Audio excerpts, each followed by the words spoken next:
f of x is 2x cubed plus 11x squared plus 12x take away 9. Use the factor theorem to show that 2x minus 1 is a factor of f of x. If we have ax plus b and we want to show it's a factor of f of x, we evaluate f of negative b over a, and if it comes to 0, then it's a factor. So here what we want to do is f of a half.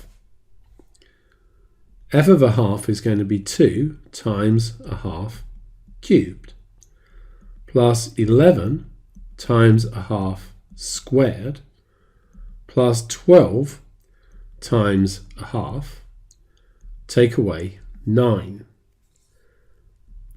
A half cubed is an eighth. 2 of those gives us a quarter. A half squared is a quarter. 11 of those is 11 quarters. 12 halves are 6. Take away 9. So this is 12 over 4 plus 6 take away 9, which is 3 plus 6 take away 9, which is 0 as required.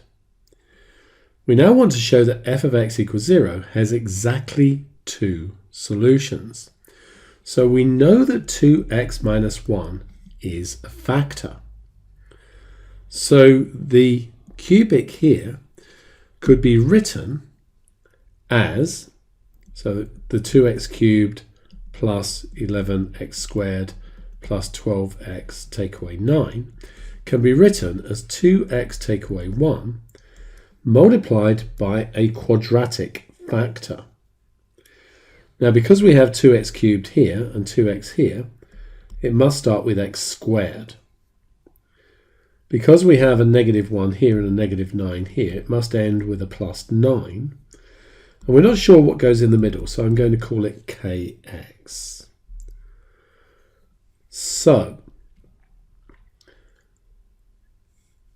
we need to work out what this k is. Let's consider the x squared term. We have 11x squareds over here on the left. What's going to give us an x squared on the right? Well, that's going to give us an x squared. So we've got negative 1 there. And that will give us an x squared. So that's going to be 2kx squareds there. So that gives me 2k equals 12. K equals 6. So what we have over here is 2x minus 1, x squared plus 6x plus 9. And if we factorize that quadratic, we'll find it's x plus 3 all squared. So the solutions to f of x equals 0 are a half and negative 3, just 2 solutions.